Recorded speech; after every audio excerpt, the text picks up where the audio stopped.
ចឹងតើការណាពាក់ព័ន្ធមួយផ្លូវច្បាប់វាមានហានិភ័យខ្ពស់ដល់អាជីវកម្មរបស់គាត់ខំកសាងមកច្រើនហើយអត់បានចាប់អារម្មណ៍នៅក្នុងកន្លែងពន្ធដារអាជីវកម្មហ្នឹងអានោះវាហានិភ័យទៅលើការពិន័យជាទឹកប្រាក់ពិន័យមួយទៀតអាចចូលដល់ទោសព្រហ្មទណ្ឌនៃវីដេអូនេះសំខាន់សម្រាប់ម្ចាស់អាជីវកម្មជំរាបសួរបងប្អូនអរគ្នាអញ្ចឹងថ្ងៃនេះខ្ញុំឃើញលោកគ្រូឡុងថាវត្តគាត់កំពុងធ្វើការនៅខាងក្រៅអញ្ចឹងខ្ញុំគិតថាយើងអាចជជែកលេងគាត់បានអញ្ចឹងតោះទៅមកយើងទាំងអស់គ្នាដើម្បីទៅសួរពីសំណួរអាជីវកម្មពីលោកគ្រូជាមួយយើងទាំងអស់គ្នាតោះបងប្អូនលើនេះមានសួនហើយមានអាងទឹកធំទៀតអញ្ចឹងបានថ្ងៃហ្នឹងលោកគ្រូគាត់មកអង្គុយលេងនៅខាងក្រៅតោះទៅទាំងអស់គ្នាសួរលោកគ្រូជួយជំរាបសួរសុំជូនម៉ៃមួយលោកគ្រូចុងម៉ៃទៀតមានកាមេរ៉ាមែនទៀតបាទលោកគ្រូអញ្ចឹងថ្ងៃនេះដែរគឺខ្ញុំចង់ថតវីដេអូមួយដែលចង់សួរលោកគ្រូអំពីសំណួរខ្លះៗទាក់ទងនឹងអាជីវកម្មហើយខ្ញុំឃើញបងក្នុង page ហ្នឹងគាត់ខមមិនសួរថាតើ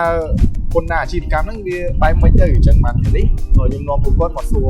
ជាមួយលោកគ្រូទាំងអស់គ្នាដើម្បីស្វែងយល់ពីពន្ធដារអាជីវកម្មថែមទៀតអូមកคุยសិនមកចឹងបាទលោកគ្រូខ្ញុំឃើញបងនៅក្នុង page យើងគាត់ឆាតសួរច្រើនទាក់ទងទៅនឹងពន្ធដារអាជីវកម្មអញ្ចឹងខ្ញុំអាចសូមលោកគ្រូឲ្យលោកគ្រូជួយបង្ហាញបានអំពីពន្ធដារអាជីវកម្មហ្នឹងហើយតើពន្ធដារអាជីវកម្មហ្នឹងវាមានស្រាប់យកអីខ្លះសម្រាប់ម្ចាស់អាជីវកម្មហ្នឹងបាទ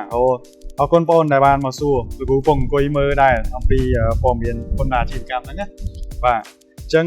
សម្រាប់ពន្ធដារអាជីវកម្មកន្លែងនេះដែរឃើញមានភាគច្រើនបងគាត់ឃើញ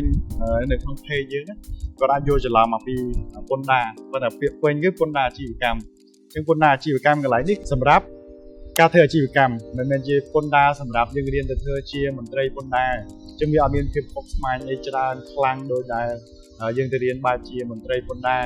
បាទហើយសារៈសំខាន់នៃពន្ធដារអាជីវកម្មនេះដែរក្នុងនាមទាំងអស់គ្នាឬក៏បងដែលគាត់រកស៊ីមិនថាអាជីវកម្មតូចឬធំទេពន្ធដារអាជីវកម្មនេះសំខាន់ដែលវាពាក់ព័ន្ធទៅនឹងបញ្ជីកត់ត្រាចំណូលចំណាយផ្សេងៗវាពាក់ព័ន្ធនឹងចំណេញផ្សេងៗដែលអាជីវកម្មមួយត្រូវដឹងព្រោះវាផ្សារភ្ជាប់គ្នាណាគាត់ត្រូវដឹងអំពីពន្ធដារអាជីវកម្មនេះថាពន្ធវាមានប្រភេទអីខ្លះហើយអាជីវកម្មរបស់គាត់ហ្នឹងពន្ធតូចជាប់កម្រិតណាហើយត្រូវមានកាតព្វកិច្ចអីខ្លះពន្ធមធ្យមបែបមិនខ្លះហើយបើអត់ទាន់បានចុះបញ្ជីទេ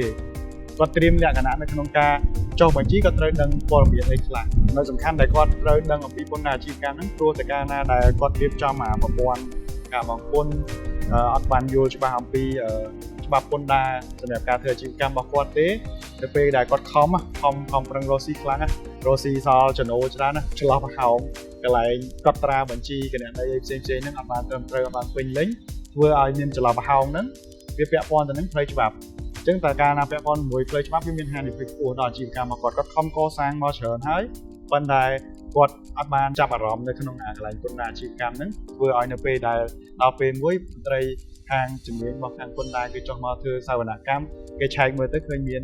ចន្លោះប្រហោងណាមួយដែលគាត់អត់បានធ្វើយូរឆ្នាំអានោះវាហានិភ័យទៅលើការពិន័យអញ្ចឹងវាមានពិន័យវាមានតែពិន័យជាតំទឹកប្រាក់ពិន័យមួយទៀតអាចចូលដល់ទោសព្រហ្មទណ្ឌអីផ្សេងៗដោយការអត់ចាប់អារម្មណ៍ពេលខ្លះគាត់អត់ចាប់អារម្មណ៍គាត់អត់បានដឹងថាកន្លងមកគាត់បង់ដែរប៉ុន្តែបង់អត់គ្រប់ធ្វើពន្ធដារប្រចាំខែដែរប៉ុន្តែធ្វើអត់គ្រប់ហើយមួយទៀតគាត់ឲ្យ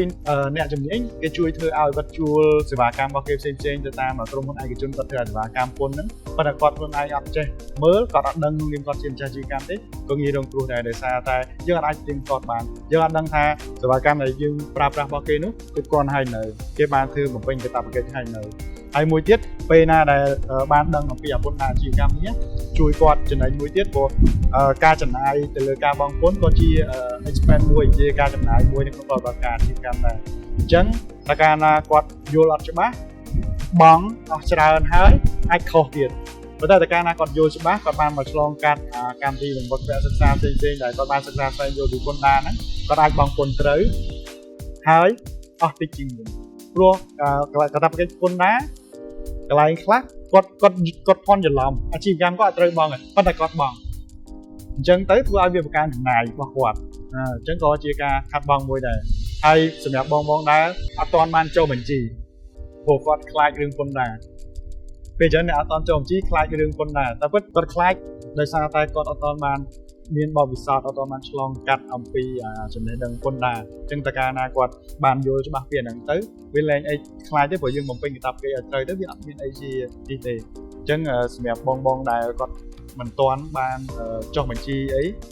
គាត់មានក្តីបារម្ភរឿងពន្ធដារអាជីវកម្មហ្នឹងគាត់លើកទឹកចិត្តឲ្យគាត់បានទៅសិក្សាអំពីចំណេះដឹងយល់ដឹងអំពីពន្ធដារសម្រាប់អាជីវកម្មដើម្បីគាត់ដឹងថាអូបើករណីគាត់ចង់ចូលខ្លួនទៅចុះអាជ្ញាប័ណ្ណអីគាត់ត្រៀមលក្ខណៈដើម្បីចូលខ្លួនទៅចុះអាជ្ញាប័ណ្ណអីដើម្បីឲ្យអាជីវកម្មគាត់បង្កើតស្តង់ដារបានវិរិទ្ធបានធំអីចឹងទៅតែគាត់មានក្តីបារម្ភរឿងហ្នឹងតែពេលដែលគាត់បានរៀនហើយគាត់យល់ហើយគាត់ឡើងមានក្តីបារម្ភរឿងហ្នឹងហើយអញ្ចឹងជាឱកាសមួយគាត់អាចវិរិទ្ធសក្តានុពលរបស់គាត់ហើយពេលដែលគាត់ចូលទៅគាត់ដឹងថាអូប៉ុណ្ណាគាត់ត្រូវបង់ប៉ុណ្ណាគាត់ត្រៀមលក្ខណៈបានល្អនៅក្នុងការនេះជួយដល់អាជីវកម្មគាត់ឲ្យរីកចម្រើនដែរតែកាលណាដែលយើងរកស៊ីសល់លុយច្រើនហើយប៉ុន្តែយើងច្រឡំប្រហោងកន្លែងហ្នឹងមួយជាឧបសគ្គដែរហើយបើសិនជាបងដែលអត់មានអាជ្ញាប័ណ្ណដោយសារឧបសគ្គរឿងពន្ធហ្នឹងតែកាលណាគាត់នៅជាប់ទាំងកន្លែងហ្នឹងក៏ពិបាករីកធំដែរព្រោះរីកធំគេត្រូវការមានប្រព័ន្ធផ្លូវច្បាប់មានអីចង់រីកដល់ក្រៅប្រទេសអីទៀតក៏ត្រូវការពាក់ព័ន្ធនឹងផ្លូវច្បាប់ទាំងអស់ហ្នឹងតែកាលណាគាត់នៅខ្វះស្អាតរឿងហ្នឹងបាត់សក្តានុពលរីកអាជីវកម្មរបស់គាត់ហ្នឹងហើយអញ្ចឹងខ្ញុំឃើញមានគេសួរខ្ញុំតដែរអញ្ចឹងបានបងប្អូនសួរទៀតអញ្ចឹងសង្ឃឹមថាបងប្អូនមកថតនេះបានចែកម្លែកទៅបងផ្សេងទៀតដែរជាប្រជាអាជីវកម្មដែរអញ្ចឹងវីដេអូនេះសំខាន់សម្រាប់ប្រជាអាជីវកម្មដែលគួរស្ដាប់ដែលទោះបីជាអាជីវកម្មគាត់ចុះបញ្ជីហើយនិងមិនទាន់ចុះបញ្ជីក៏ដោយល្អសម្រាប់គាត់ស្ដាប់ដឹងពីបញ្ហាពន្ធដារនេះដែលគាត់ដឹងទៅគាត់បំលែងបញ្ហាទៅជាឱកាសហើយរកស៊ីស្រូបច្បាប់បាទអរគុណច្រើនលោកគ្រូសម្រាប់ការផ្ដល់នៅចំណេះដឹងនេះអញ្ចឹងបន្តមកទៀតខ្ញុំមានសំណួរមួយទៀតចុងក្រោយដែរអញ្ចឹងសម្រាប់បងដែលគាត់ជាម្ចាស់អាជីវកម្មថាគាត់អាចធ្វើយ៉ាងណាទៅដើម្បីសិក្សាអំពីពន្ធដារអាជីវកម្មនេះឬក៏មានកម្មវិធីណាមួយដែលគាត់អាចចូលទៅដើម្បីស្វែងយល់ពីរឿងនេះសម្រាប់ចំណេះដឹងពន្ធដារនេះគាត់អាចស្រាវជ្រាវមើលតាមឯកសារតាម website របស់ខាងពន្ធដារឬក៏គាត់សិក្សាមើលខាងក្រុមហ៊ុនណាដែលគេ professional ដែលគេចេញមកមានស្តង់ដារវិជ្ជាជីវៈដែលអាចប្រឹក្សាទៅលើការរៀបចំបញ្ជីពន្ធដារឲ្យបានល្អសម្រាប់គាត់ហើយខ្ញុំក៏មិនមែនជាមន្ត្រីជំនាញឬក៏អ្នកជំនាញខាងវិស័យពន្ធដារដែរប៉ុន្តែខ្ញុំបានសិក្សាស្រាវជ្រាវហើយខ្ញុំបានទទួលការចែករំលែកពីបងដែលរៀនច្បងគាត់ជាអ្នកជំនាញនៅក្នុងវិស័យពន្ធដារអញ្ចឹងបងអាចទៅវឹកហាត់ជាមួយពួកគាត់បានដូចជានៅ CEO Market Club អីក៏មានពន្ធដារសម្រាប់ម្ចាស់អាជីវកម្មដែរដែលគាត់អាចមកសិក្សាដើម្បីគាត់បានត្រៀមលក្ខណៈក្នុងការបរិយាសក្តានុពលអាជីវកម្មរបស់គាត់ឲ្យអស់ពីសក្តានុពលកុំឲ្យនៅជាប់គាំងដោយសារតែការមិនបានសិក្សាស្វែងយល់ហើយគាត់ទុកអានឹងជាឧបសគ្គជាការខាត់បងមួយដល់ម្ចាស់អាជីវកម្មដែរអញ្ចឹងបើសិនជាគាត់ចាប់អារម្មណ៍នឹងការស្វែងយល់អាចស្វែងយល់ដល់ខ្លួនឯងផងហើយបើចង់បានលឿនមក CEO Market Club តែ2ថ្ងៃគឺគេមានមន្ត្រីជំនាញតែមិនខ្ញុំអ្នកបរិញ្ញាទេណាគឺមានមន្ត្រីជំនាញគេបងរៀមច្បងដែលគាត់មានបទពិសោធន៍ច្រើនឆ្នាំនៅក្នុងវិស័យពន្ធដារដែលគាត់មានព័ត៌មានហើយបច្ចុប្បន្នកំពុងតែនៅក្នុងកិច្ចការងារវិស័យពន្ធដារហ្នឹងដែរអញ្ចឹងគាត់នឹងបង្វឹកឲ្យបងម្ចាស់អាជីវកម្មហើយគាត់មានបទពិសោធន៍ជួយបងម្ចាស់អាជីវកម្មច្រើននៅស្រុកខ្មែរដែលបានឆ្លងកាត់ការសិក្សារបស់គាត់អញ្ចឹងបងដែលចង់ប្រឹក្សាតាក់ទងជាមួយនឹងពន្ធដារអាជីវកម្មបងអាចតាក់ទងជាមួយនឹង admin នៅក្នុង page នេះបានអរគុណ